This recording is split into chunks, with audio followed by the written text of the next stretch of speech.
सदन में अपनी मर्यादा को उन्होंने तार तार कर दिया।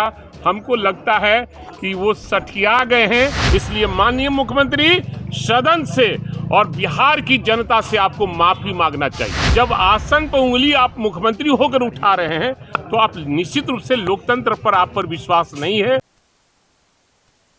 नमस्कार, भारत लाइव देख रहे हैं आप।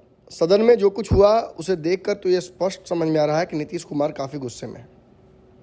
लेकिन ये बात भी अब लोग पूछ रहे हैं कि आखिर सदन के सभापति के साथ इस तरीके से व्यवहार करना नीतीश कुमार का कहाँ तक जायज़ है। नीतीश कुमार सीएम है, ये बात सभी जानते हैं। लेकिन ये बात भी तय है कि विजय सिन्हा सदन के अध्यक्ष हैं। ऐसे में वो सारे विधायकों के कस्टोडियन हैं। ये बात बार बार जब वो कह रहे थे तो नीतीश कुमार उन्हें तबीयत से झाड़ रहे थे। ये भी कह रहे थे कि आप चुप रहिए, आप अपनी मर्यादाओं को तोड़ रहे हैं। जबकि इस दौरान सबसे बड़ी गलती और चूक नीतीश कुमार से खुद हो गई। नीतीश कुमार ने सभापति के सामने, अध्यक्ष के सामने ये स्पष्ट तौर पर सदन का अवहेलना किया और कई बार ये बातें भी कहीं कि सदन अपनी गरिमा खो रहा है। सीधी बात है, जहाँ एक तरफ नीतीश कुमार के पैरोकार ये कहेंगे कि नीतीश कुमार काफ़ी दिनों से इस चीज़ को मॉनिटर कर रहे थे और उन्होंने जो जवाब दिया वो उनके हिसाब से जायज़ था। लेकिन इस पूरे मुद्दे पर विपक्ष का क्या रिएक्शन है ये जानना भी महत्वपूर्ण हो जाता है।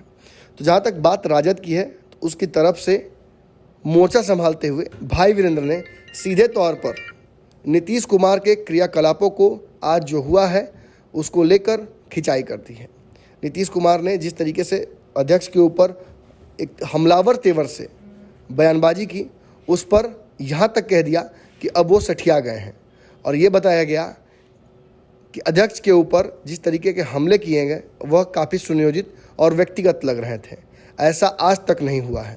जब सदन में अध्यक्ष मौजूद होते हैं तो सभी गरिमा का पालन करते हैं, लेकिन नीतीश कुमार ने ही इस परिपाटी को तोड़ दिया। बार बार नीतीश कुमार ये बात कहते हैं कि वो नियम और कानूनों को फॉलो करते हैं, लेकिन आज सदन के अंदर ये उन्होंने स्पष्ट कर दिया कि वो खुद अपने बनाए और जो संवैधानिक कानून है या सदन के कानून है उन्हें फॉलो नहीं करते हैं। सुनिए क्या कुछ कहा है भाई वीरेंद्र ने। नामांकन हुआ है और जिले के हर विधायक महागठबंधन के हम लोग साथ हैं और आज नामांकन हुआ, शुरुआत हुआ है और आज ही जीत पक्की हो गई है, इसलिए कि महागठबंधन के ये उम्मीदवार है। और पूरे पटना जिला में महागठबंधन के पंचायत स्तरीय चुनाव में सबकी जीत हुई है जो महागठबंधन के चाहने वाले लोग हैं, इसलिए जीत सुनिश्चित है। और इसलिए हमको लगता है कि यही सब घबराहट में मुख्यमंत्री सदन में अपनी मर्यादा को उन्होंने तार तार कर दिया।